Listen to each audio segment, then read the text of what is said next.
الراجل ده راكب عربيته وماشي في الطريق، فجأة ولد صغير شاور له، وقف بالعربية. فالولد قال له: لو سمحت يا عمو، ممكن تاخدني في طريقك؟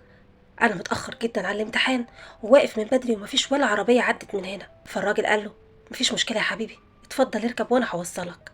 لسه الولد بيفتح باب العربية وبيركب، واحدة ست شدته وزقته وركبت هي، وقالت للراجل: اطلع بسرعة بالعربية علشان انا مستعجلة.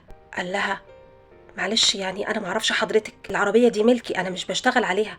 وبعدين حضرتك ازاي تعملي كده مع الولد؟ الولد متاخر على الامتحان ولازم اوصله. قالت له: ولد ايه اللي بتتكلم عنه؟ انا عندي صفقه مهمه ولازم الحقها، ومتاخره جدا على شغلي. الولد مش مشكله، لو ما دخلش الامتحان المره دي هيبقى يدخله المره الجايه، انما انا هخسر فلوس كتير. يا كده يا هحملك مسؤوليه كل حاجه هتحصل. قال لها: تحمليني مسؤولية ايه؟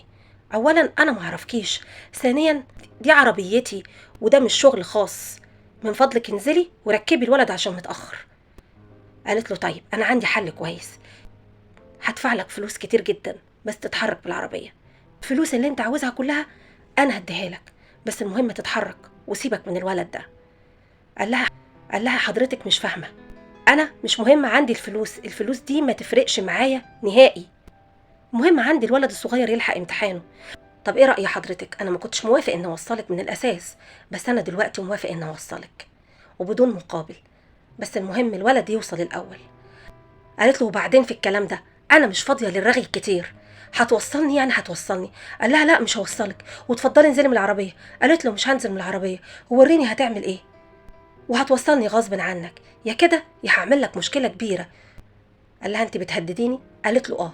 اتفضل اتحرك بالعربيه. قال لها: وانا ما بتهددش ومش هتحرك. ونزل من العربيه ونزلها وركب الولد مكانها. فهنا قالت له: انا خدت رقم عربيتك وهتدفع التمن غالي.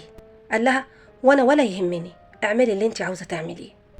احيانا ممكن نتعرض لتهديدات او اغراءات بالمال، اوعى تغريك الفلوس او تخوفك التهديدات.